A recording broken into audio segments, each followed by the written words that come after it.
constituency that 2 weeks ago had 2 A&E departments, now there's 1, and if you continue what you're doing, well, in the foreseeable future, have none. And I know and can I just also comment, as others have, I think what you should have done tonight is actually let people ask the actual questions they wanted to ask, rather than spend an hour doing self-promotion. Yes.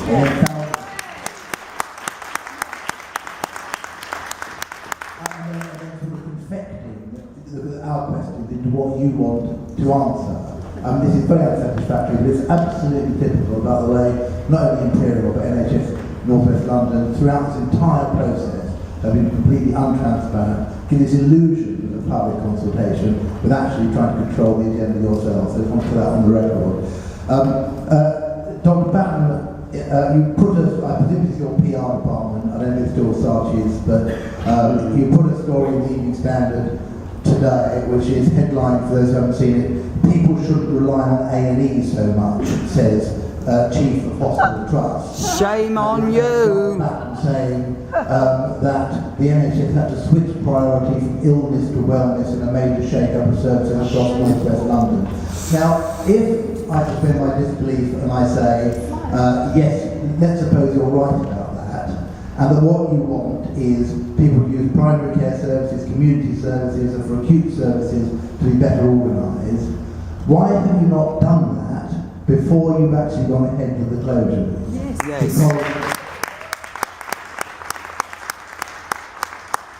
Because despite what you say about some additional service at some areas, and belatedly a very minor increase at Charing Cross, you don't really know what the effect of the houses closure is going to be, and you are planning far more wholesale closures over the next 2 years.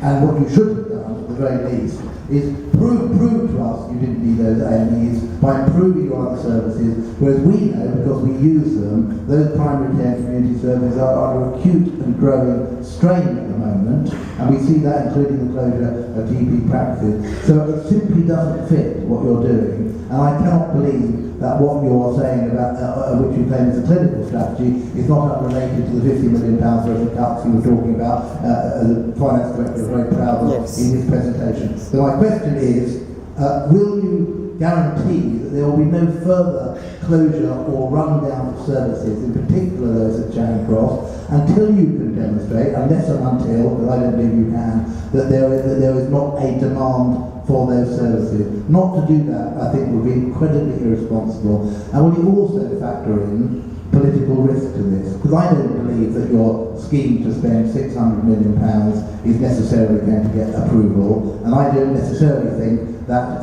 that over the time scale that you're planning to do this, that you have political support for what you're doing.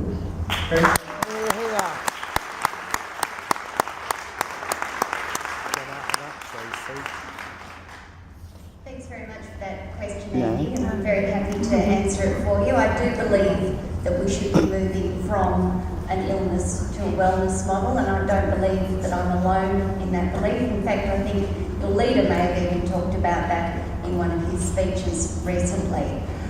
In terms of your specific question, which is around making sure that we've got the appropriate services in the community before we change services within the hospital setting, that is exactly what our clinical strategy talks about.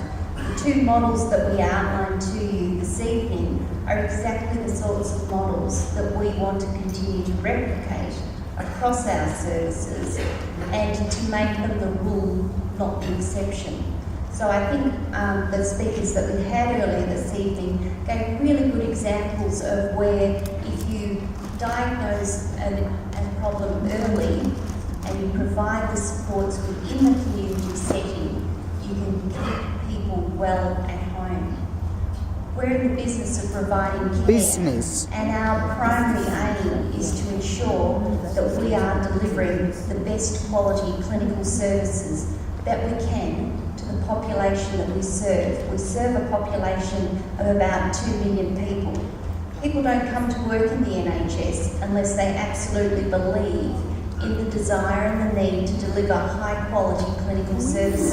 That's why we all come to work every day. So what we want to ensure is that we continue to provide high quality clinical services. And that's what you expect of us, and that's what you should expect of us. By So closing as we're A&Es. thinking about our clinical services, we're doing that with our clinicians and guided by our clinicians. You heard from a geriatrician this evening. You heard from a cancer specialist this evening. We're taking advice from those sorts of clinicians to say, looking forward, how would we best deliver cancer services? How would we best deliver services to the elderly people living with our community? And we're taking that advice and working with them to help shape and redesign our services. So we can only change the number of beds within any of our facilities if there are those community services established, and that's the way that we need to work. As you may be aware, and certainly Andy will be aware, there is additional money going into something called the Better Care Fund. That's a fund for social services to help improve that community infrastructure and those services available in the community. We need to absolutely bolster our primary care services and our community services to give that adequate support to start changing and evolving those models of care. And we'll do that guided by our experts, guided by our clinicians.